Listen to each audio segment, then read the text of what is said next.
Bom dia, boa tarde, boa noite, tudo bem, pessoal? Vamos à nossa aula de hoje. Hoje a gente vai falar sobre neurônios e astrócitos. Vamos falar um pouco sobre histologia e fisiologia dessas células. Vou compartilhar aqui nessa tela. Essa telinha aqui. Aqui estamos nessa tela. Vou falar um pouco sobre essas células tão legais, não é? Que compõem o sistema nervoso central. Não são as únicas células, tá? Nós temos neurônios astrócitos, tem outras células da glia, tem células vasculares, tem diferentes tipos celulares, mas nessa aula de hoje a gente fala sobre neurônios e astrócitos, e na próxima aula a gente fala sobre outras células do sistema nervoso central que não são neurônios e astrócitos. Tá? Bom, para poder falar de neurônios e astrócitos, tem que contar a história desses dois senhores aqui. Tá? O Camilo Golgi e o Santiago Ramon e Cajal. Santiago Ramon e Cajal é uma pessoa só. Tá? O nome dele era Santiago Ramon e Cajal. Então, aqui nós temos o Camilo Golgi. Esse senhor aqui é o Camilo Golgi, é um italiano, Camilo Golgi. E o Camilo Golgi ele descobriu várias coisas. Quando a gente vai analisar, né, quando a gente vai ver a biologia, a gente vai ver o complexo de Golgi, foi o Camilo Golgi. Quando a gente vai analisar o órgão tendinoso de Golgi, foi o Camilo Golgi. Né? E o Camilo Golgi, o que ele fazia? No final de 1800, começo de 1900, o que acontecia? Existiam pouquíssimas técnicas para corar o sistema nervoso central. Então, as técnicas histológicas para corar o sistema nervoso central não conseguia ver direito, não conseguia se ver, se entender direito como era o sistema nervoso. Então, o Golgi ele queria criar uma técnica que corasse o sistema nervoso. E ele tentou com nitrato de prata, o que hoje é conhecido como a técnica de Golgi, não é? E ele tentou com esse nitrato de prata, só que o nitrato de prata ele é transparente, né? Ele não tem uma cor, não é? Enquanto ele não toca o tecido biológico, e depois ele dá uma cor preta, fica preto. Os neurônios dos astrócitos corados com a técnica de Golgi, eles ficam pretos, tá? Só que demora um tempo para essa reação ocorrer. Até essa reação ocorrer vai demorar 12, 16, 24 horas até essa reação ocorrer. Tá? Nitrato de prata é aquilo que se usa para tirar verruga. O pessoal usa para tirar verruga nitrato de prata. E aí, o Camilo Golgi tentou corar, não é? Ele cortava pedaços de cérebro, não é? E tentou corar esses neurônios e não conseguiu nada. E ele jogou fora essa lâmina. Ele jogou fora as lâminas histológicas porque ele não tinha conseguido nada. E no outro dia, a empregada dele chegou em casa, foi fazer uma faxina no laboratório dele, né? Chegou no laboratório dele, foi fazer uma faxina. Não sei se foi em casa ou foi no laboratório, porque esses caras trabalhavam muito, trabalhavam muito em casa, eles tinham microscópios em casa, e tinham mini laboratórios em casa. Tá? Então, isso era comum de acontecer, tá? Naquela época. E aí ela pegou aquela lâmina histológica, né? E viu que estava corado com alguma coisa. E achou que aquilo tinha caído no lixo e não deveria ter sido colocado no lixo. Ela pegou e colocou em cima da mesa dele. E aí que ele foi ver que ele conseguiu corar aqueles neurônios com nitrato de prata. Ele descobriu de um modo meio acidental. E aí ele tentou mostrar para o mundo aquilo em várias vezes. Naquela época, tu podia fazer uma descoberta e podia publicar em vários journals, não é? Então ele publicou aquele paper várias vezes. Hoje não existe mais isso, né? Tu faz uma descoberta científica e tu publica em um único jornal e a partir daí vai ser divulgado, né? Mas ele publicou em vários journals, né? Até que um senhor, que foi esse aqui que está em frente ao microscópio, foi o Santiago Ramon e Cajal, ele viu a técnica do Golgi e começou a utilizar a técnica do Golgi, a técnica desenvolvida pelo Camilo Golgi, e fez o que é a obra mais completa, não é conhecida até hoje, de mapeamento histológico do sistema nervoso central de seres humanos e de outros vertebrados. Então, o Cajal é o cara que começa a fazer o seguinte, o Cajal é o cara que começa a desvendar o sistema nervoso. O Cajal que cria, que que cria a ideia de que o neurônio era algo isolado. Ele cria uma teoria chamada de neuronismo. Então, ele diz o seguinte, ele diz que tem um neurônio, e aí vai acontecer o quê? Ele se comunica por um outro neurônio, mas eles não se tocam. Eles têm o seguinte, eles têm um espaço entre eles, que não podia ser visto naquela época por microscopia óptica. Na realidade, o que ele estava prevendo a fenda sináptica. Tá?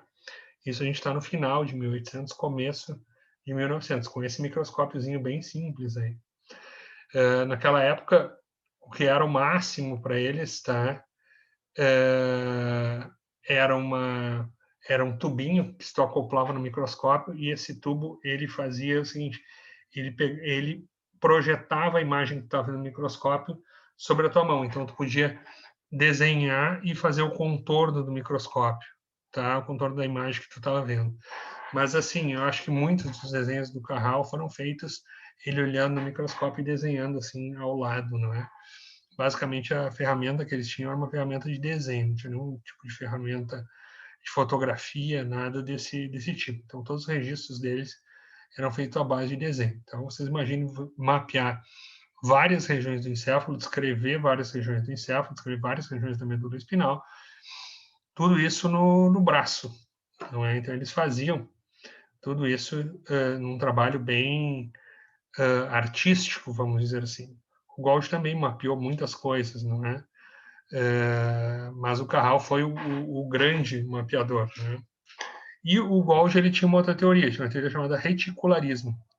Ele dizia que, na realidade, o neurônio não era uma estrutura isolada, mas que se formava uma rede e esses neurônios estavam ligados entre si. Hoje a gente sabe que alguns neurônios são ligados por junções chamadas junções do tipo gap. Tá? Então o Golgi não estava tão errado assim, tá bom? Mas ele não admitia a ideia de que existia um espaço entre os neurônios, né? Não admitia a ideia de uma fenda sináptica. Então ele erra nesse ponto. De qualquer modo, os dois ganharam o prêmio Nobel juntos, tá? Não eram grandes amigos. Dizem que o Carral não gostava muito das ideias do Camilo Golgi, não é? O Carral era um cara muito duro, tá? Era um cara bem machista, duro da sua época, né? Tem até o Carral tinha um aluno brilhante, que era o Pio Del Rio Ortega. Quando vocês vão olhar as lâminas de histologia, vocês olham que algumas coisas são coradas com uma técnica DRH. DRH é Del Rio Ortega, foi um aluno do Carral quem fez. E esse aluno do Carral era homossexual e sofreu muito preconceito com o Carral. O Carral judiava muito dele, maltratava muito ele, né? Então, tanto que ele escreve um livro, não é? Que é o Mestre e Joe. Acho que eu tenho esse livro aqui. Deixa eu ver se tá por aqui, tá? Eu tenho esse livro. Ele escreve um livro que é o Mestre e Joe e conta as histórias dele com o Carral, não é? Tinha grande admiração pelo Carral, mas também passou maus bocados com o Carral. O Carral era um cara tão workaholic, ele gostava tanto de trabalho, que ele passou uma ordem para a mulher dele que ele não podia ser incomodado em hipótese alguma enquanto ele estivesse no trabalho. Então, aquilo era o principal da vida dele, era o trabalho, né? Tanto que a casa dele pegou fogo, a filha morreu queimada e a mulher não foi no trabalho avisar ele, porque ela tinha uma ordem que não poderia ser incomodada, tá? Estamos falando de hábitos, de costumes, não é? Final de 1800, começo de 1900, tá? Mas esses dois senhores são importantíssimos porque, assim, eles que descreveram muito do que a gente conhece como sobre o sistema nervoso central e os tipos celulares e como é que as coisas funcionavam, não é? A descrição morfológica mais completa é feita por eles, tá? Bom, aqui a gente tem um desenho do Carral, tá? Mostrando neurônios. Isso aqui, ó, são os neurônios, ó. E aqui, ó, eu tenho o núcleo desses neurônios. Aqui, ó. Aqui está o neurônio, não é? Aqui está o núcleo. E essas células aqui, ó, que estão em volta, aqui, ó, olha essas células aqui. Isso aqui são astrócitos. E aqui a gente pode ver o quê? Olhem os astrócitos fazendo o quê? Olha aqui, ó. Abraçando um neurônio. Ele já começa a descrever o seguinte, ele já começa a descrever que os astrócitos, essas células com formato de estrela, elas faziam o quê? Elas abraçavam os neurônios. E ele começa a descrever também que esses astrócitos tinham prolongamentos que iam até o vaso sanguíneo. Aqui nós temos vaso sanguíneo. Então, a gente começa a ver aqui indícios do quê? Indícios de ideias de que o astrócito poderia pegar alguma coisa no vaso sanguíneo, que realmente pega, que é a glicose, e fazer o quê? E transportar isso até esse neurônio para poder fazer o quê? Para poder nutrir esse neurônio.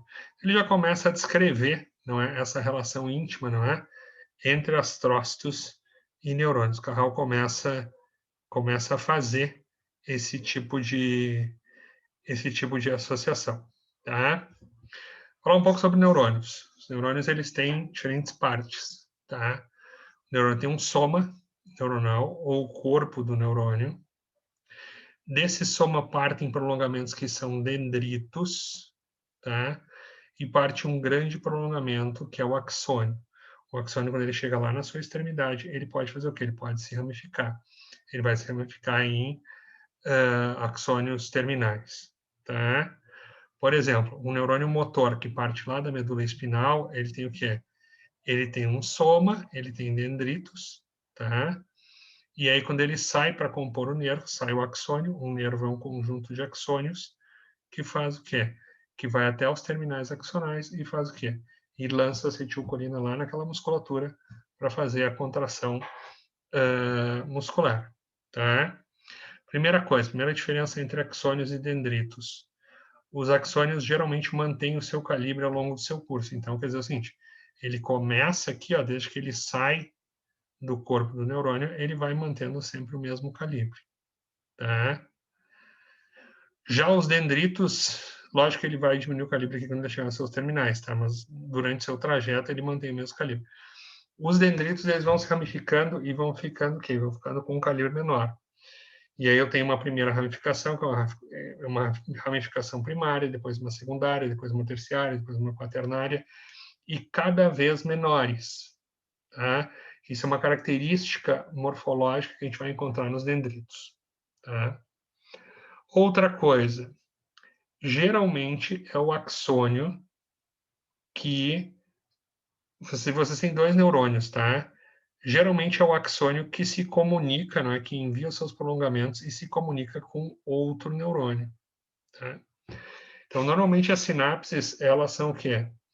Elas são ou do axônio para o soma, e aí elas são chamadas de axossomáticas, ou elas são do axônio para os dendritos, aí elas são chamadas de axodendríticas, ou elas são de um axônio para outro axônio, o axônio do outro neurônio. Elas são axônicas, tá? Então, normalmente elas são axossomáticas, axodendríticas e axoaxônicas. Geralmente, as axodendríticas são excitatórias, tá? Excitatória quer dizer o seguinte, quer dizer que gera um potencial pós-sináptico excitatório, que despolariza essa célula. Vocês vão ver isso muito bem na aula de neurotransmissão, o que é despolarizar uma célula, tá?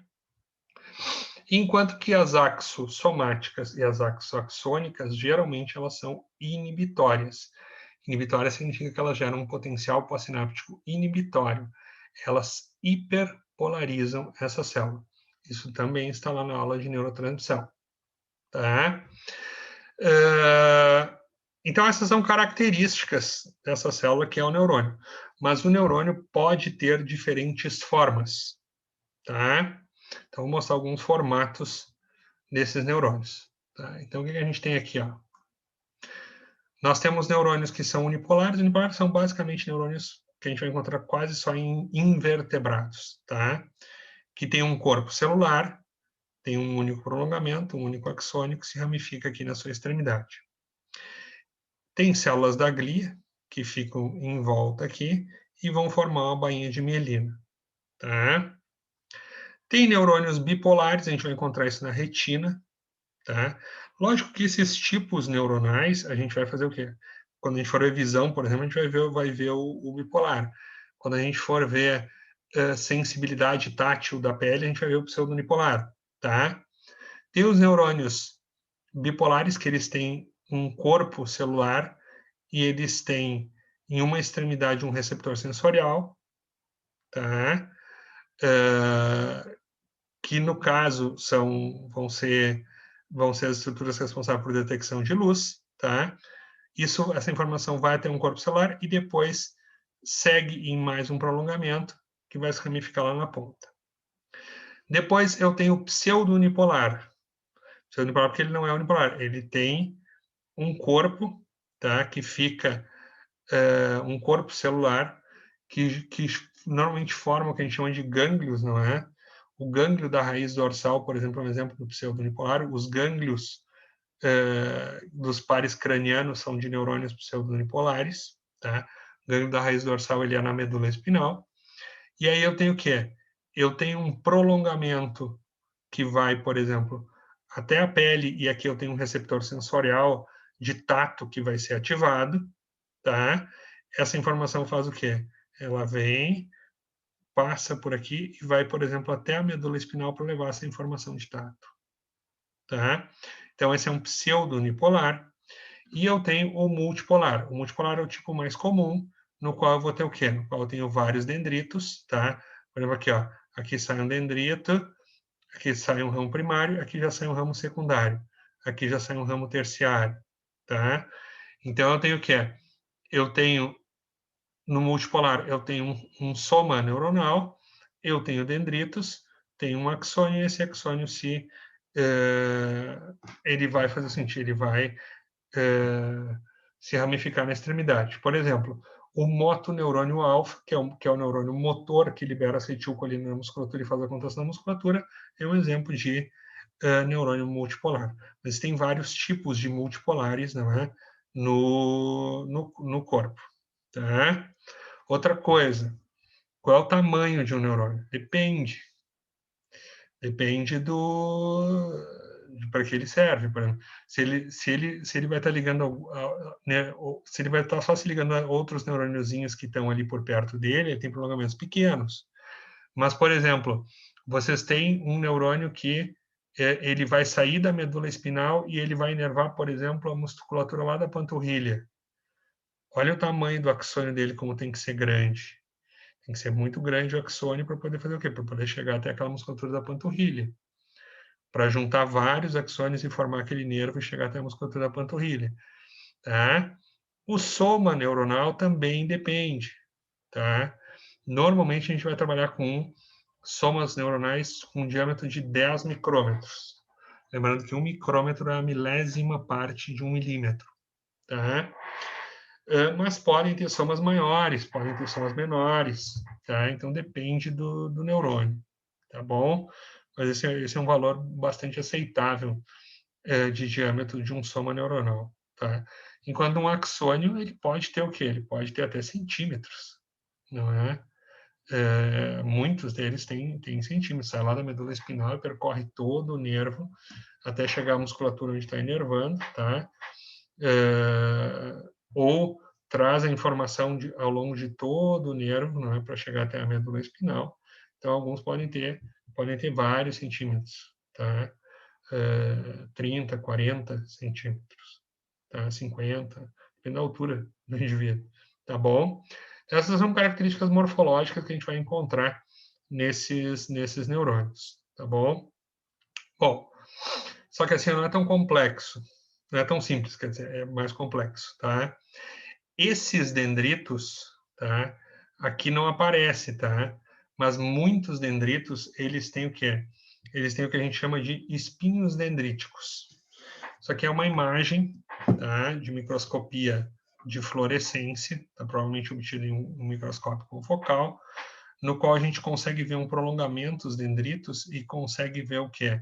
E consegue ver o seguinte, olha aqui, ó. Olhem como tem prolongamentos aqui, ó, dentro desses dendritos. Olhem como ele tem pequenas protuberâncias. Essas pequenas protuberâncias são chamadas de espinhos dendríticos, é o termo que mais se usa, mas vocês vão ver também na literatura com o nome de espinhas dendríticas, espículas dendríticas e assim por diante. E olhem aqui, ó. E olhem como eu tenho prolongamentos que são mais finos, tá? Aqui, ó. Mas tem alguns que são mais arredondados. Então, por exemplo, isso aqui, ó, é um exemplo dos formatos que podem ter esses espinhos dendríticos, tá? Eles podem ser do tipo filopódio, tá? Eles podem ser desse tipo mais delgado aqui, mas já começa a ter o quê? Já começa a ter alguma protuberância aqui. Ou ele já pode ser nesse formato que a gente chama de stub, tá? Ou eles já podem ter um formato já de um cogumelo, que são os espinhos chamados de mushroom, tá? Ou ele já pode ter um formato de uma taça, não é? Então, a gente pode ter diferentes tipos de espinhos dendríticos. Geralmente, quanto esse mais delgado e esse filopódio longo aqui, geralmente são espinhos mais novos. Quando tu vai em direção ao stub, ao mushroom, são espinhos que já estão maturando mais e já são espinhos que já são mais velhos, vamos assim dizer. Tá? Agora, não pensem o seguinte, não pensem que espinhos dendríticos, eles são sempre os mesmos, que a gente nasce e morre sempre com os mesmos espinhos dendríticos. Isso são estruturas muito plásticas. Por exemplo, quando vocês aprendem alguma coisa, vocês precisam utilizar uma região do encéfalo chamada hipocampo. E lá, os neurônios do hipocampo, os dendritos dos neurônios do hipocampo, têm uma quantidade muito grande de espinhos dendríticos. Então, para vocês aprenderem alguma coisa, vocês mudam o formato desses espinhos dendríticos. Alguns espinhos regridem, novos espinhos surgem, alguns espinhos mudam de forma. E quando esses espinhos mudam de forma, as sinapses que acontecem nesses espinhos também se modificam, tá? Por que os espinhos dendríticos são tão importantes? Por que a gente dá tanta importância para os espinhos dendríticos? A gente dá tanta importância para os espinhos dendríticos porque a maior parte das sinapses vai ocorrer nos espinhos dendríticos, tá? A maior parte das sinapses, ela é axodendrítica, parte de um axônio de um neurônio vai para o dendrito do outro, tá? Mas elas ocorrem predominantemente onde? Nesses espinhos dendríticos, tá? Esse é um outro ponto, que é um ponto que a gente que é muito relevante, que a gente tem que cuidar, tá? Por exemplo, se vocês pegam uma ratinha e pegam algumas áreas do encéfalo que são afetadas por hormônios sexuais, a rata ela tem um ciclo que é o ciclo estral, que é a mesma coisa que o ciclo menstrual das mulheres. Não tem a mesma duração, mas o princípio é o mesmo, tá? No ciclo estral das ratas, se vocês forem analisar espinhos dendríticos de uma determinada região do encéfalo lá, vocês vão ver o quê? Vocês vão ver que em um período do ciclo estral, as ratas têm um predomínio de espinhos dendríticos com um determinado formato. Quando chega num outro período do ciclo estral, vocês vão ter o quê? Vocês vão ter uma mudança naqueles espinhos dendríticos. E isso acaba fazendo o quê? Isso acaba mudando o comportamento. Então, quando vocês imaginam, por exemplo, as alterações comportamentais que acontecem dentro de um ciclo menstrual, elas estão relacionadas ao quê? A mudanças em sinapses que acontecem devido a hormônios, não é? E a mudança dessas sinapses dentro desses espinhos dendríticos. Os espinhos dendríticos mudam também, tá? Outra coisa, voltar só um pouquinho aqui, esse axônio, ele não necessariamente ele vai atingir somente, tá, outros neurônios. Ele pode atingir outros órgãos e tecidos, por exemplo, pode atingir vasos. Lembrem-se que o sistema nervoso, os neurônios, ajudam a controlar os vasos, para fazer vasoconstrição ou vasodilatação. Então, por exemplo, se está muito quente e eu quero fazer o seguinte, e eu quero vasodilatar, esse neurônio pode ajudar liberando moléculas que vão fazer o quê? Que vão fazer vasodilatação. Se está muito frio e eu quero ter vasoconstrição para não perder calor para o meio, posso liberar moléculas que podem ajudar na vasoconstrição. Esses terminais axonais fazem o quê? Eles chegam também a musculaturas. Então, não é só uma ligação entre neurônios e neurônios. Né? Outros tecidos também vão ser atingidos, né, por essa inervação. Glândulas vão ser atingidas. E assim por diante. Tá? Esse é outro ponto que é muito importante que a gente guarde desses neurônios. Tá? Bom, Aqui, um conceito muito básico que a gente tem que guardar para toda a neurofisiologia e toda a neuroanatomia. O que a gente tem aqui? Aqui a gente tem uma medula espinal, um corte horizontal da medula espinal e um corte coronal, né, nesse sentido aqui, do encéfalo. Tá? Então, o que nós temos aqui? Na medula espinal, nós temos o H medular. O H medular, ou substância cinzenta, tá? É onde eu tenho o quê? É onde eu tenho os corpos dos neurônios, tá? O corpo celular, o soma neuronal. E em volta do H medular eu tenho a substância branca, é onde eu tenho os prolongamentos, tá? Os prolongamentos constituem o que eu chamo de substância branca. Então, tem a substância cinzenta, que fica no H medular, e tem a substância branca, que faz o quê? Que fica externo. Quando eu vou para o encéfalo, eu tenho o quê? Eu tenho um predomínio de substância cinzenta pela parte de fora, tá? Lógico que eu tenho núcleos aqui mais por dentro, não é? Substância cinzenta, mas eu tenho um predomínio de substância cinzenta pela parte de fora e tenho um predomínio de substância branca pela parte de dentro. Então, olha só. Aqui na medula, eu faço o quê? Eu tenho mais substância cinzenta. Eu tenho substância cinzenta por dentro e a branca por fora. Mas quando eu chego no córtex cerebral, eu faço o quê? Eu tenho substância cinzenta por fora e substância cinzenta por dentro. O que aconteceu? O sistema nervoso ele é um contínuo, ou seja, as fibras partem da medula, depois passam por bulbo, ponte, mesencéfalo, diencéfalo e telencéfalo. Tá? O que acontece? Quando elas passam pelo tronco, vai acontecendo o quê?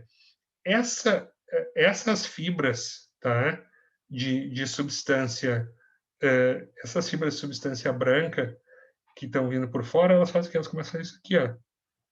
Elas começam a adentrar aqui, ó, tá? Elas começam a se misturar aqui. Tanto que ele no tronco tem um local onde a substância cinzenta e a substância branca ficam meio mescladas ali, formando uma coisa parecida com um retículo, que a gente chama de formação reticular, tá? E aí a gente vai ter o quê? Aí a gente vai ter o seguinte, a gente vai ter que os corpos dos neurônios dessas fibras, eles estão o quê? Quando chega lá em cima na substância cinzenta, eles já estão por fora. Então, por exemplo, a córtico espinal, ela é uma via que ela faz assim, ó, ela parte, tá? O soma, o corpo do neurônio está aqui, ó, tá mais por fora, o corpo do neurônio está mais por fora. Aí ela faz o quê? A fibra desse neurônio vem vindo aqui, ó, e aí ela vai chegar na medula, ela vai chegar mais ou menos por aqui, ó, nesse ponto aqui, ó, tá? Então, o soma que era mais externo aqui, vem a fibra aqui, ó, vai chegar o quê? A fibra que vai chegar mais externa aqui, tá? Então, isso é importante a gente saber essa diferença entre substância cinzenta e substância branca, tá? Substância cinzenta onde estão os corpos neuronais e substância branca é onde eu tenho os prolongamentos, tá bom? Bom, está envolto por bainha de mielina, por isso acaba ficando, uma boa parte dos axônios vai estar envolto por bainha de mielina, por isso acaba ficando aquela substância branca, tá? Soma neuronal, tá? Dentro do soma neuronal eu tenho o quê? Eu tenho o núcleo, tá? O que esse núcleo faz? O núcleo, como todas as células, eu tenho material genético. Esse material genético que vai comandar o quê? Vai comandar o formato desse neurônio, a forma desse neurônio, tá? Também vai ajudar a coordenar o quê? A síntese e o armazenamento dos neurotransmissores. Também participa da liberação dos neurotransmissores, mas você vai ver que a liberação dos neurotransmissores é um processo mais automático, assim. Ou seja, se eu despolarizar a membrana, eu vou liberar neurotransmissores, tá? E a síntese de receptores que eu vou ter na membrana plasmática aqui e segundos mensageiros. Cada tipo neuronal expressa genes diferentes. Isso não parece tão óbvio a princípio, tá? Mas assim, ó, quando vocês comparam, se vocês pensarem, por exemplo, um hepatócito e uma célula da pele, tanto um hepatócito quanto uma célula da pele tem a mesma bagagem genética, só que um hepatócito vai expressar alguns genes, que vai levar ele a um formato de hepatócito, a um metabolismo de hepatócito, a ter enzimas de um hepatócito, enquanto que a célula da pele vai fazer o quê? Vai expressar outros genes que vão fazer o quê? Que vão levar ela a ser uma célula da pele, tá? Aí a gente começa a pensar o seguinte, que os neurônios, eles são, é tudo a mesma coisa. Não. Por exemplo, tem neurônios que vão produzir e secretar dopamina. Então, eles precisam ter genes funcionantes que fazem o quê? Que vão ser responsáveis pela síntese e transporte de dopamina. Tem neurônios que vão secretar glutamato, então eles precisam ter neurônios que são relacionados à síntese de glutamato. Tem neurônios que têm receptores de acetilcolina, então eles precisam ter uma síntese de receptores de acetilcolina que fica nessa membrana. Então, isso quer dizer o quê? Isso quer dizer que cada neurônio pode expressar diferentes genes. Então, isso é muito interessante, não é? Não pense que neurônio é tudo igual, que eles expressam exatamente os mesmos genes. Dependendo do tipo de neurônio, dependendo do tipo de neurotransmissor que ele tem, dependendo do tipo de receptor que ele tem, enfim, dependendo de como é a vida dele, ele vai expressar diferentes tipos de genes, tá bom? Não pensem que é tudo igual. Bom, citoplasma desse neurônio, tá? O citoplasma vai funcionar como o citoplasma de uma outra célula normal. Vai ter, por exemplo, organelas que fazem a síntese de ATP, não é como mitocôndrias, não é? A síntese proteica, não é? No retículo endoplasmático, como qualquer outra célula, tá? A biogênese de membrana plasmática também ali, né, no retículo, no aparelho de Golgi, tá? Então, o citoplasma é muito parecido em termos funcionais, não é? Com as outras células, tá? Aqui tem um ponto que é muito importante que a gente tem que considerar, que é a membrana plasmática. A membrana plasmática é um ponto que deve ser considerado para todas as células, mas para neurônios ela é particularmente importante, tá? O que é a nossa membrana plasmática? Primeiro, é uma bicapa lipídica. Olha aqui, ó, eu tenho lipídios de um lado, lipídios do outro. Esse vermelhinho aqui são lipídios, tá? Fosfolipídios. Esses fosfolipídios, eles têm o quê? Eles têm uma cabeça e uma cauda, tá? Uma cabeça polar, tá? Uma cabeça polar, que é voltada para a face externa da célula e para a face interna da célula, tá? Que é voltada para onde tem água, e caudas apolares, que são voltadas para a face interna. As caudas ficam mantidas, não é? Por forças chamadas forças de Van der Waals. Hoje já está se discutindo se tem outras forças que mantêm essas caudas, tá? Mas isso já é uma biofísica muito avançada, já não serve para mim. Tá? Mas os livros colocam que as forças de Van der Waals mantêm isso. Tá? Isso aqui não é fixo, isso é um mosaico fluido, isso fica fluindo e o que está ali dentro fica fluindo. Tá? E isso pode ficar mais ou menos fluido. Por exemplo, se vocês aumentarem a temperatura, vocês aumentam a energia cinética dos íons e essa membrana fica mais fluida. E pode ter o que? Ela pode se tornar mais permeável, por exemplo, a íons do que seria normalmente. Por isso que situações como febre, por exemplo, podem causar uma maior permeabilidade a íons e pode fazer o quê? Podem gerar uma alteração de consciência no indivíduo. Pode levar o indivíduo a um delírio, uma febre muito alta. E notem que não é uma alteração muito grande, vocês vão sair de 36,7 graus Celsius, sei lá, para 40 graus Celsius, pode levar o indivíduo a um delírio, tá? Normalmente,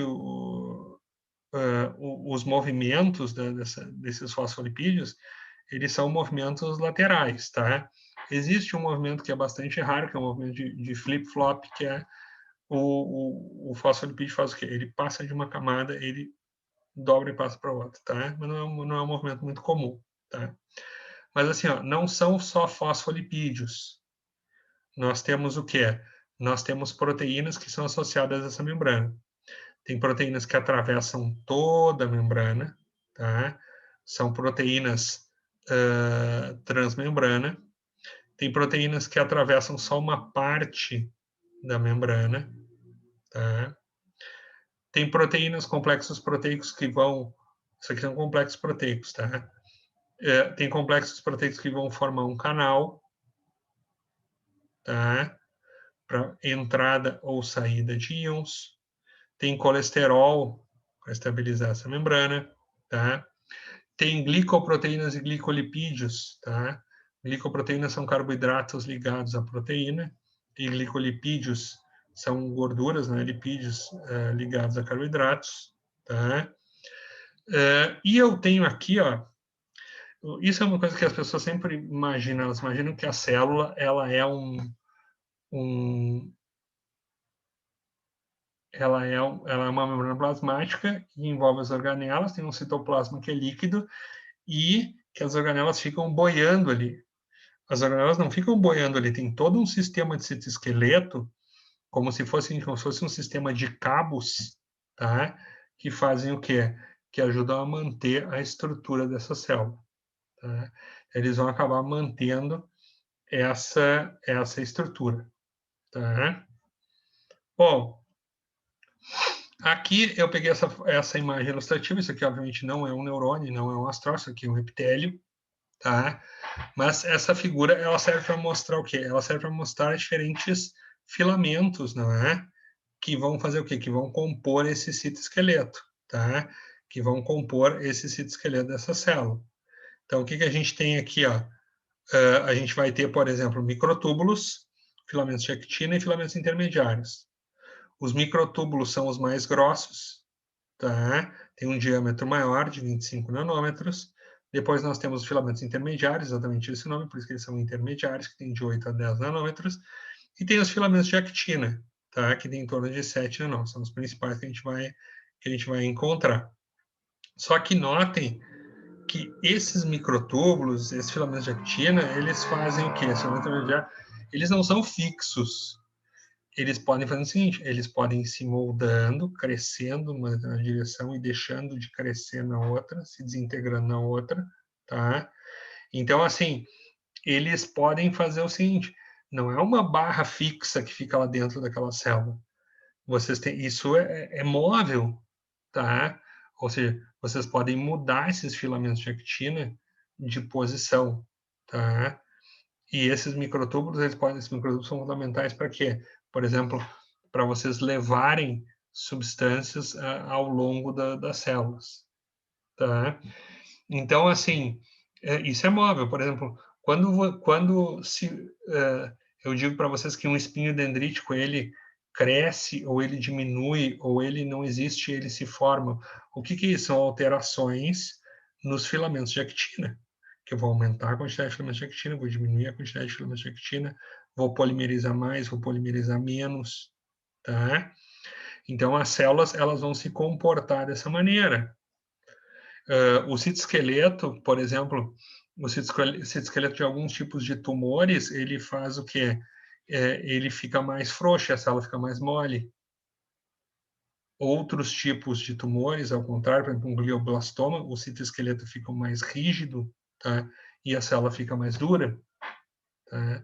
Então, assim, o citoesqueleto é fundamental para quê? Ele é fundamental para que a gente entenda a biologia dessa célula.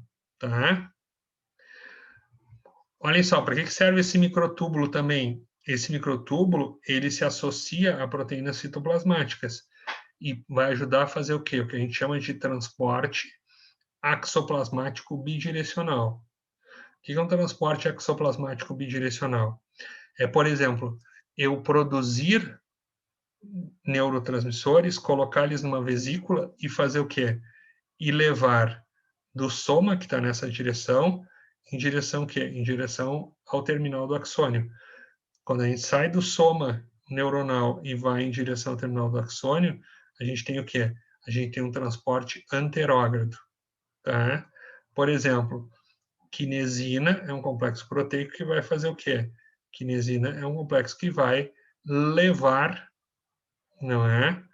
Vai levar essas vesículas até o terminal pré-sináptico. Vai fazer esse anterógrado. Mas às vezes eu tenho que reciclar um neurotransmissor, eu tenho que reciclar um neurotransmissor, e eu tenho que fazer o quê? Eu tenho que trazer ele de volta até o núcleo. para trazer de volta até o núcleo, isso também vai através de microtúbulos, tá? Vai caminhando literalmente por esses microtúbulos num transporte chamado retrógrado. E aí eu vou usar o quê? Eu vou usar dineína e dinactina. Para quê? Porque são complexos proteicos que vão fazer o quê? Que vão literalmente, se vocês olham a imagem na microscopia, vão literalmente caminhar em cima do microtúbulo, carregando o quê? Carregando aquela vesícula, indo em direção ao quê? Indo em direção lá ao soma neuronal. Tá? Então, esses microtúbulos são fundamentais, né, na vida de diferentes células. Tá? Para fazer o quê? Para carrear substâncias de um lugar para outro. Tá bom? Bom, olha aqui, ó. Aqui a gente tem uma figura mostrando o que é? Mostrando, por exemplo, o crescimento de um espinho dendrítico. Então, eu tenho o que é? Eu tenho, aqui está se formando um espinho dendrítico, tá? Eu estou começando a agrupar essa actina, e aí ela faz o que é? Ela vai se agrupando e ela alonga e já começa a fazer um espinho dendrítico. Essas duas formas aqui, ó, elas são formas mais jovens, não é? E à medida que vai maturando, eu vou tendo uma forma mais madura, eu já vou fazendo o quê? Eu já vou tendo esse pescoço aqui, ó, e vou tendo um formato de cogumelo, vou tendo um formato de mushroom, tá? Mas tudo isso só acontece por quê? Só acontece porque os filamentos de actina não são fixos dentro do neurônio. E assim eu posso fazer o quê? Eu posso formar esse mushroom. Não pense que isso demora dias para se formar, tá? Às vezes isso pode acontecer em minutos, tá? Então, assim, esse processo de formação de espinhos dendríticos, de mudança de espinhos dendríticos, pode ser relativamente rápido, tá bom? Numa situação de aprendizado, que vocês estão aprendendo alguma coisa, vocês têm que mudar esses espinhos dendríticos relativamente rápido, tá? Bom, aqui, ó, eu vou explicar uma relação para vocês do citoesqueleto com coisas do dia a dia, tá? Aqui a gente tem uma representação da pele, tá? Epiderme, aqui embaixo a derme, e todos esses são terminações relacionadas ao quê? Relacionadas a tato e pressão, tá? Corpúsculo de Pacini, corpúsculo de Ruffini, corpúsculo de Merkel, corpúsculo de Meissner e corpúsculo de Krause, tá? Então, o que que acontece? Olha aqui, ó. Elas são terminações que estão ligadas ao quê? Que estão ligadas a uma fibra nervosa. Essa fibra nervosa que vai levar para a medula espinal ou vai levar para um par craniano, se for na face, não é? Vai levar para o tronco encefálico, elas que vão levar a informação do que é? Essa informação de tato. Agora vamos pensar nesse corpúsculo de Vater-Pacini. O que é um corpúsculo de Vater-Pacini? É uma estrutura viscoelástica que fica em volta de uma fibra nervosa. Isso é um corpúsculo de Vater-Pacini. Olha aqui, ó. Aqui vem a fibra nervosa, que se prolonga para cá, ó, tá? E em volta dela tem uma estrutura viscoelástica, que é o corpúsculo de Vater-Pacini. É um detector de tato, é um receptor de tato. Então, o que acontece? Quando eu pressiono aqui, ó, eu aperto essa pele aqui, ó, eu estou apertando essa pele aqui, ó, e estou deformando esse corpúsculo de Vater-Pacini. Se eu estou deformando o corpúsculo de Vater-Pacini, isso está fazendo o quê? Isso está deformando também a minha fibra nervosa. Se eu estou deformando a minha fibra nervosa, vai entrar sódio nessa fibra. Mas por que a deformação causa uma entrada de sódio? Como é que acontece essa relação? Essa relação acontece aqui, ó. Olha aqui, ó. Aqui eu tenho membrana plasmática. Aqui eu tenho a bicapa lipídica e aqui um canal. Só que esse canal, esse complexo proteico que forma um canal aqui, ó, ele está ligado ao citoesqueleto. Quando eu aperto essa pele aqui, ó, eu aperto essa pele aqui. Essa pressão aperta a estrutura viscoelástica, que faz o quê? Que aperta a fibra nervosa. Quando eu aperto a fibra nervosa, não estou apertando aquela célula, não estou apertando a membrana plasmática daquela célula. Quando você faz isso aqui, ó, você está tocando a membrana plasmática de uma célula, estão apertando a membrana plasmática de uma célula. Quando vocês apertam a membrana plasmática de uma célula, vocês deformam essa célula.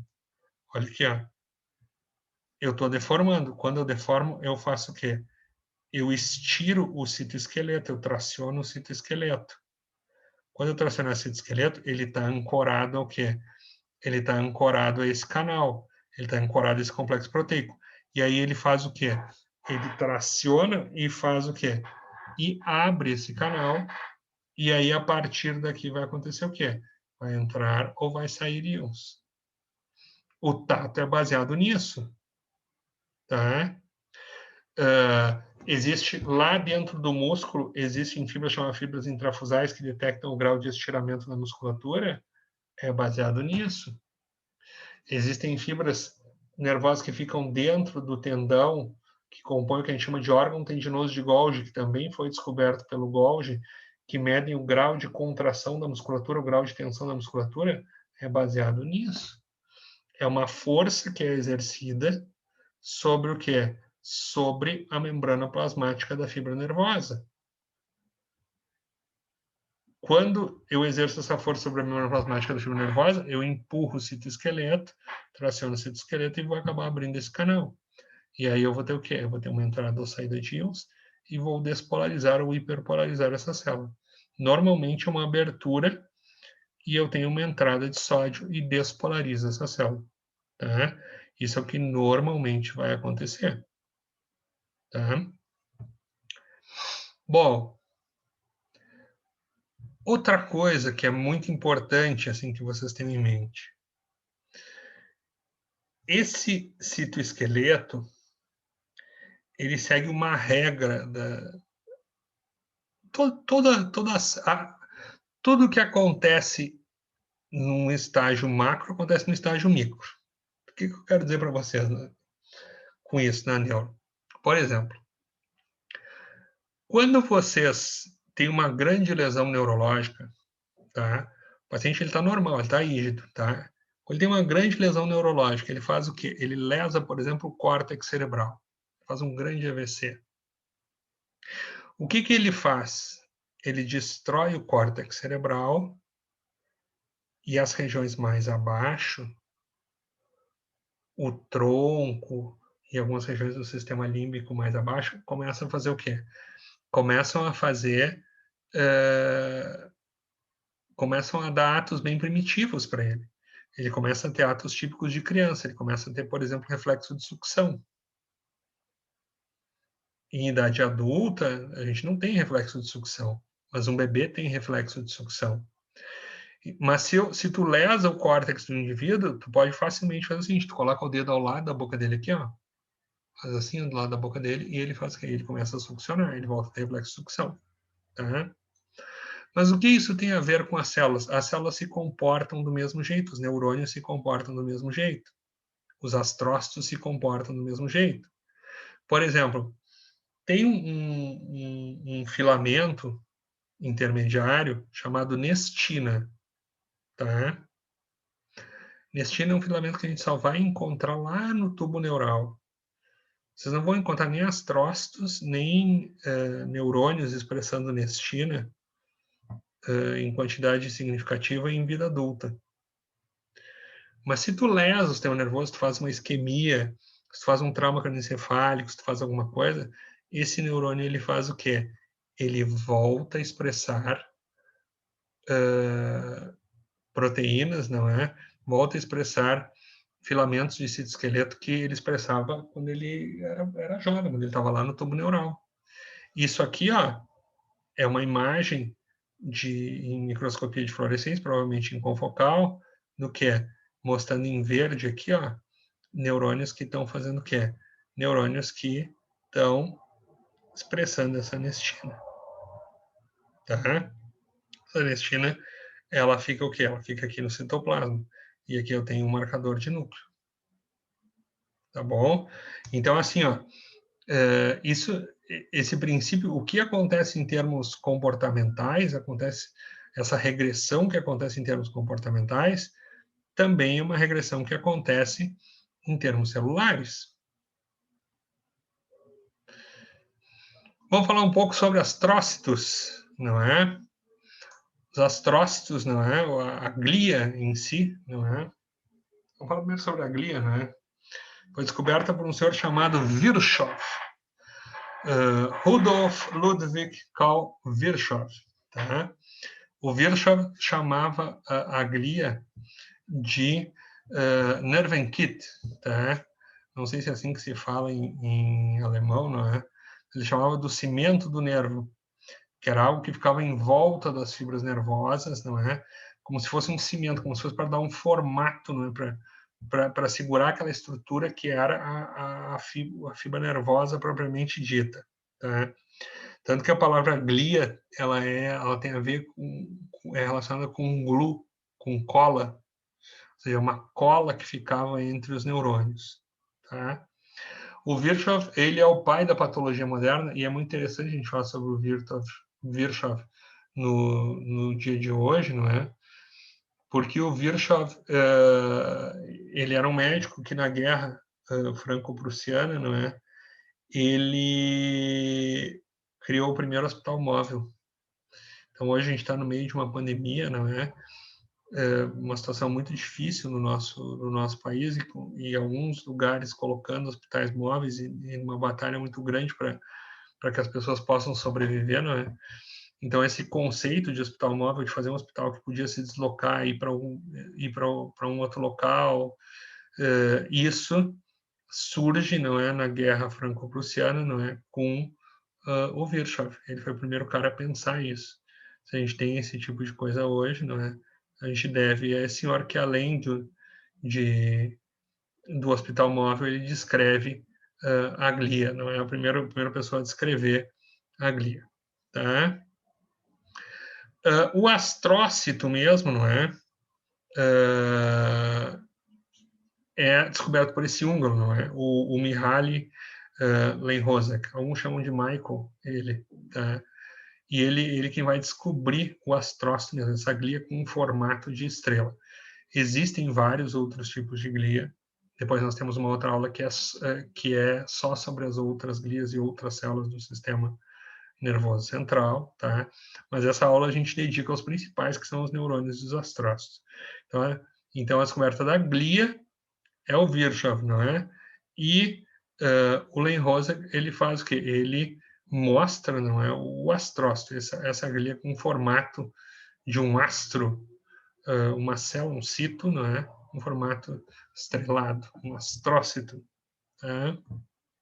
Bom, existem dois tipos de astrócito, numa divisão bem simples. O astrócito fibroso, tá? Que ele é um astrócito que ele tem um corpo celular pequeno, ele fica entre ele vai ficar entre os neurônios, os axônios dos neurônios mielinizados, portanto, ele é um astrócito que fica na substância branca, tá? Então, eu vou ter o quê? Eu vou ter um astrócito com corpo celular pequeno, tá? E com processos que são longos e finos, e que vão fazer o quê? E que vão ficar próximos ao quê? Não próximos ao soma, mas próximos aos prolongamentos. Ele vai pertencer à substância branca, tá? E tem o astrócito protoplasmático, que ele faz o quê? Ele já fica mais junto, não é, do corpo neuronal, do soma neuronal, não é? Ele tem um corpo celular maior. Ele também tem processos finos, mas ele é bastante ramificado. Tá? Aquele que aparece no primeiro desenho, englobando o corpo de um neurônio, que ele é um protoplasmático. Tá? E ele faz uma coisa muito interessante. Ele vai encobrir também aqui, ó, essas junções que a gente vai ter aqui, ó, entre axônios e dendritos, não é? Principalmente, não é? Do terminal pré e pós-sináptico. Então, ele vai criar um ambiente ali, não é? Para que eu tenha aquela sinapse funcionando adequadamente. Então, envolvendo aquela sinapse, isso é uma outra função desse astrócito protoplasmático. Tá? Bom, os astrócitos são as células mais numerosas do sistema nervoso central. Aí existe uma briga. Quantos astrócitos nós temos para cada neurônio? Alguns autores descrevem 10, mas muda de região para região. Tem região que vai ter 3, 4, 6, tá? Não é não tem um número exato, tá? Algumas regiões os neurônios precisam de mais astrócitos para dar um aporte, para dar um cuidado neles, e outras regiões já não precisam de tantos astrócitos para cuidar dos neurônios assim. Então aqui a gente tem uma toxilineosina, não é uma técnica de prata, e a gente faz o quê? Aqui a gente consegue ver os corpos celulares dos neurônios, não é? Tá? De outro tipo celular, que são os oligosdendrócitos, e aqui dos astrócitos. A gente já começa a ver que tem um número grande de astrócitos aqui. Às vezes diferenciar glias aqui é difícil, né? Muitas vezes, quando a gente faz uma contagem, a gente só conta neurônios e glias e não consegue diferenciar as glias. Isso é um fenômeno, com essas técnicas mais simples, a gente não consegue fazer essa diferenciação, tá? Para que servem os astrócitos? Principalmente para um suporte energético aos neurônios. Não é só para isso, tá? Mas, assim, eles participam de um suporte energético. Isso aqui é um desenho lá da época do Carral, um desenho feito pelo Carral ou pelo Golgi, né? Tá? Que eu tenho aqui, olhem que bonito aqui, ó. Aqui eu tenho um astrócito, tá? Aqui, ó, seu formato de estrela, tá? E esse astrócito faz o quê? Olha ele emitindo um prolongamento aqui, ó. E esse prolongamento indo até onde? Indo até o vaso sanguíneo aqui, ó. Tá? Aqui a gente tem um vaso sanguíneo e lá dentro do vaso sanguíneo nós temos hemácias representadas. Então, olha aqui, ó. Esses prolongamentos que fazem o seguinte, que vão até o vaso sanguíneo, eles são chamados de quê? Eles são chamados de pés sugadores, ou no espanhol pés chupadores. Eles fazem o quê? Eles vão tirar nutrientes do vaso, levar até o astrócito, e aí o astrócito vai fazer o quê? A partir do astrócito, o astrócito vai doar esse nutriente para os neurônios. Tá? Por isso que se fala muito no suporte energético que os astrócitos acabam dando para os neurônios. Tá? Olha aqui, aqui a gente tem uma outra figura, o astrócito fazendo o quê? O astrócito abraçando o vaso sanguíneo, exatamente para fazer o quê? Exatamente para retirar nutrientes desse vaso sanguíneo. Isso aqui é uma figura clássica, não é? Uma figura, acho que o Tsakopoulos que fez essa figura, não é? É um grego, se eu não me engano, no qual a gente tem o quê? Que descreveu esse mecanismo, no qual a gente tem o vaso sanguíneo, que tem glicose lá dentro, tá? Isso aqui representado nesse azul aqui é um astrócito. Aqui nós temos o terminal de um neurônio, nós temos um axônio de um neurônio, e aqui nós temos o dendrito de outro, provavelmente um espinho dendrítico de outro, onde está ocorrendo essa sinapse, tá? Nem todo neurônio tem espinho dendrítico, por exemplo, se for um neurônio muito simples, como o da medula espinhal, ele não tem espinho dendrítico, tá? Ele tem só os dendritos, mas não tem espinho dendrítico. Então, o que acontece? Olha aqui, ó. Esse astrócito faz o quê? Ele capta essa glicose que estava no vaso, tá? Ele coloca essa glicose em uma rota, não é, de glicólise, e faz o quê? E acaba chegando ao lactato. E ele doa esse lactato para esse neurônio. Quando ele doa esse lactato, esse neurônio aqui, ele é o quê? Essa é uma das fontes energéticas que ele tem. Aí ele vai fazer o quê? Ele vai jogar lá para piruvato, vai produzir ATP, não é, com todas as rotas metabólicas dele. Então, uma das primeiras coisas que ele faz é fazer o quê? Dar um substrato energético. Nem tudo que vai para esse neurônio necessariamente tem que passar por esse astrócito. Pode ser que alguma glicose que difunda aqui faça o quê? Entre não via astrócito, e ela faz o quê? Tem uma outra rota aqui para poder chegar até a produção de ATP. Tá? Outra coisa, o astrócito ele engloba essa junção sináptica ali, né? Ele engloba esse terminal pré e pós-sináptico. Então ele faz o quê? Ele consegue, por exemplo, ele consegue captar os excessos de glutamato e transformar isso para glutamina. E depois fazer o quê? E depois devolver para fazer uma ressíntese de glutamato. O glutamato é o principal neurotransmissor excitatório. Então, ele pode fazer o quê? Ele pode participar dessa captação, desse excesso de neurotransmissores aqui, e fazer o quê? E colocar esse neurotransmissor de volta aqui e depois ele volta para o neurônio, tá? Ele também faz o quê? Olha aqui, ó, eu posso ter um excesso de potássio, posso ter um excesso de sódio aqui nessa fenda sináptica. Ele capta esse excesso de potássio e esse excesso de sódio. Então, ele controla esse ambiente. Ele não somente faz um aporte de glicose para o neurônio, mas ele faz o quê? Ele controla todo esse ambiente. Ele controla a concentração de neurotransmissores, ele controla a concentração de íons, tá? Para quê? Para que a sinapse possa ocorrer adequadamente. Então, ele vai controlar todo aquele meio para poder fazer a sinapse. Tá bom? Bom, outra coisa, o astrócito ele faz assim, ó. O astrócito aqui a gente tem o astrócito marcado com um filamento dele, tá? Que é a proteína glial fibrilar acídica, ou alguns chamam de proteína glial fibrilar ácida, o GFAP. Tá? O GFAP é um marcador de astrócito. Então, muitos astrócitos expressam esse GFAP. Então, aqui eu tenho astrócitos não reativos, olha aqui, ó. E aqui eu consigo ver os prolongamentos desses astrócitos, tá? Olhem só, nessa mesma região, isso aqui é microscopia de fluorescência, não é que a gente está vendo em confocal. Nessa mesma microscópio confocal. Nesta mesma região, o que acontece?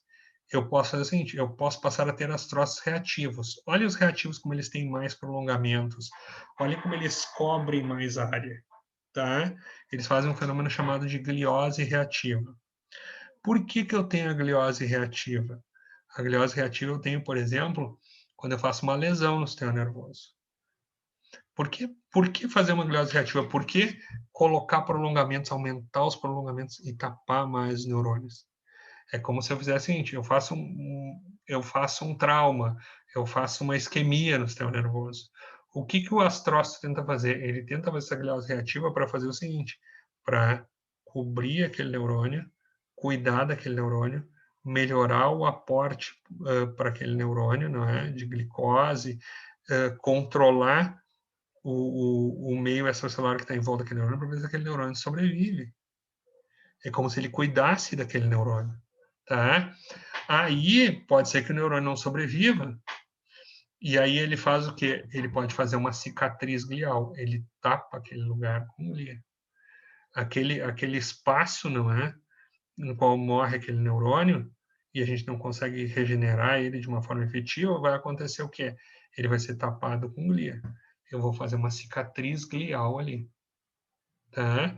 Então, todas as situações que eu tenho lesões do sistema nervoso, seja por uma hipóxia, seja por uma isquemia, seja por um trauma, tá?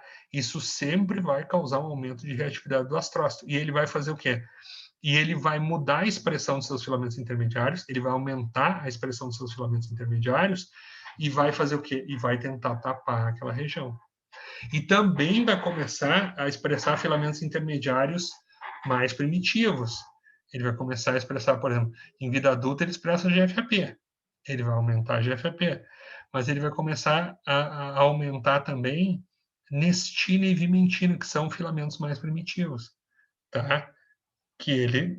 Vimentina, que ele usa normalmente mais no começo da vida, não é? E nestina que ele usa lá no tubo neural. Então ele pode fazer o quê? Ele pode aumentar os seus outros filamentos para tentar ajudar essa GFAP a fazer o quê? A cuidar desse neurônio aí, tá? Mas não é só isso, as coisas boas também podem mudar esse astrócito, podem mudar os prolongamentos dele. A atividade física também faz o quê? Muda os prolongamentos desses astrócitos e os neurônios não morrem, né, durante essa atividade física, normalmente, não é?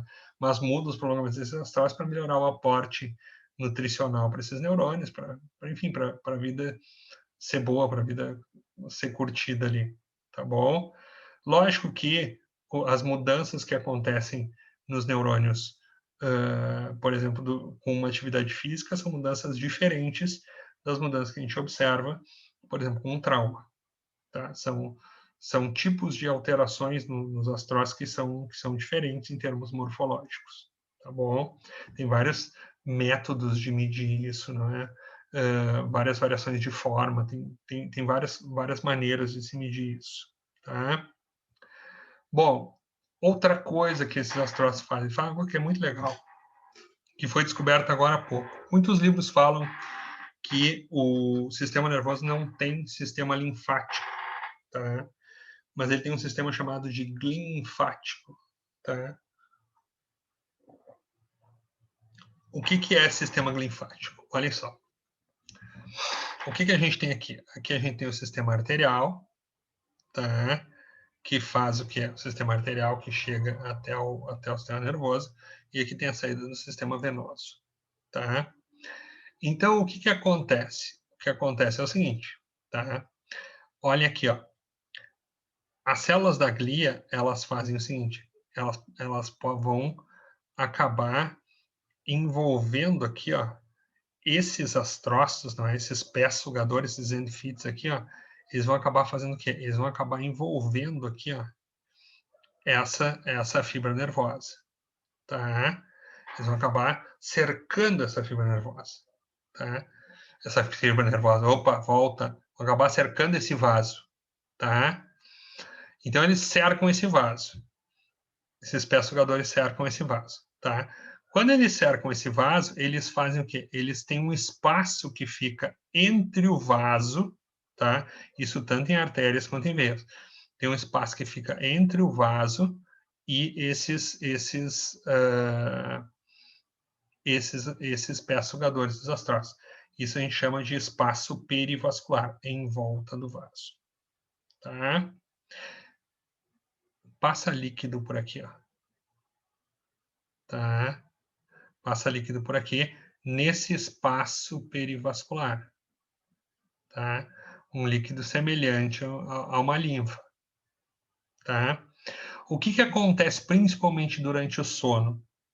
Principalmente durante o sono, os neurônios fazem o quê? Eles fazem uma faxina. Eles pegam moléculas que não interessam eles, eles pegam todo o resíduo deles e fazem o seguinte, e liberam esses resíduos. Esses resíduos, eles são o quê? Eles são captados por esses astrócitos e fazem o quê?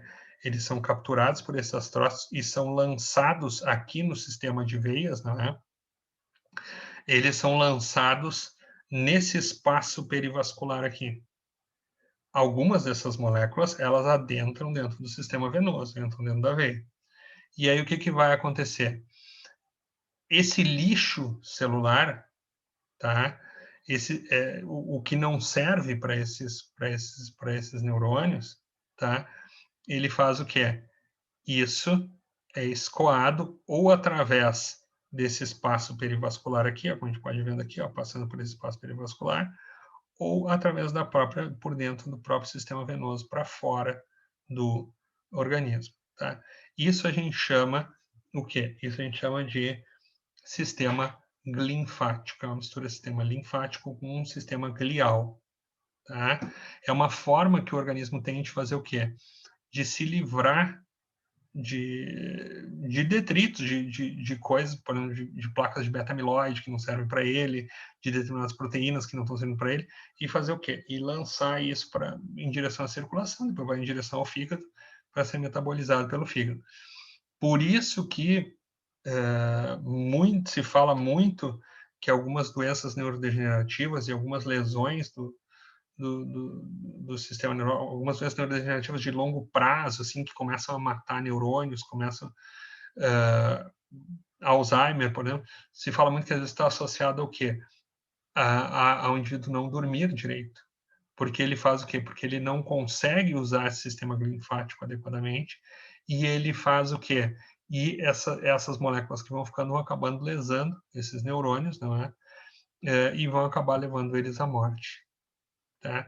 Então, assim, ó, essa glia serve para muita coisa.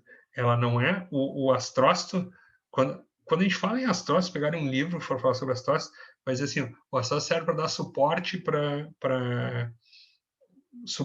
os neurônios. Mas esse suporte é o quê? É dar um aporte de glicose através de transformar em lactato, levar o lactato até esses neurônios. é cuidar da concentração iônica que tem na fenda sináptica, tá? Dos níveis de sódio e potássio, é cuidar da quantidade de neurotransmissores que tem ali, tá? Se o neurônio sofre algum tipo de lesão, cobrir ele e cuidar da sua concentração iônica, cuidar dos seus neurotransmissores, cuidar da saúde desse neurônio, fazer uma gliose reativa para tentar salvar esses neurônios que estão ali, e se eles morrerem, tamponar aquele espaço, fazer uma cicatriz glial, e também fazer o quê? E também retirar detritos que vão acontecer o quê?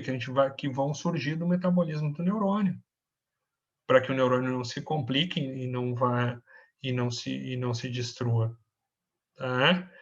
Então, assim, é muito interessante e é muito importante esses astrócitos. Por isso que a gente tem uma aula que ela é só sobre astrócitos, tá? E outra coisa, durante muitos anos pensavam que os transmissores, os neurotransmissores eram exclusivos dos neurônios. Não. Hoje a gente sabe o que é. Que as células gliais também produzem neurotransmissores. Não fazem um potencial de ação como os neurônios fazem, tá? Mas fazem o quê? Produzem glutamato, tem receptores para glutamato. Aqui em verde eu tenho astrócitos, tá? Eu tenho receptores metabotrópicos de glutamato. Tem um receptor muito famoso de glutamato que é o NMDA, tá? Produz ATP, que funciona como neurotransmissor. Então, assim, ó, existem gliotransmissores. Hoje a gente conhece que muitos dos neurotransmissores, eles também são produzidos pelas células gliais, e que as células gliais fazem o quê? Também tem os receptores, tá? Então, assim, ó, não pensem que o que a gente conhece sobre neurônio e glia acabou por aqui. A gente vai conhecer muita coisa, tá? A gente está vendo hoje, por exemplo, depressão maior. Depressão maior sempre se falava de neurônios, tá? Hoje a gente vê que os pacientes com depressão maior têm uma variação, por exemplo, nos níveis de glutamina, e não tem variação nos níveis de glutamato. Se vocês voltarem aqui, ó, olha aqui, ó, a glutamina está aqui, ó, está dentro do astrócito, mas não é tão efetivo assim, né?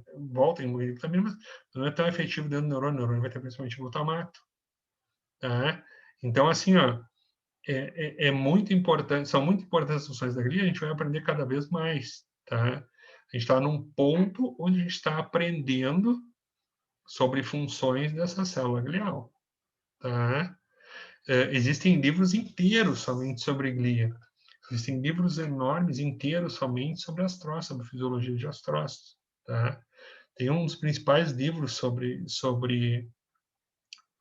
glia, não é? Que no começo do livro ele dedica o livro para todos aqueles que acreditavam nas outras células do encéfalo, tá? Então, assim, ó, tem muita coisa ainda para ser descoberta, tá? Mas acho que aqui a gente tem uma noção geral sobre essas células, tá? Aqui a gente já consegue entender um pouco dessas células e já consegue começar a entender um pouco de neurofisiologia, tá bom? Muito obrigado, pessoal. Foi realmente muito bom ter estado com vocês. Espero que tenham curtido a aula. Grande abraço.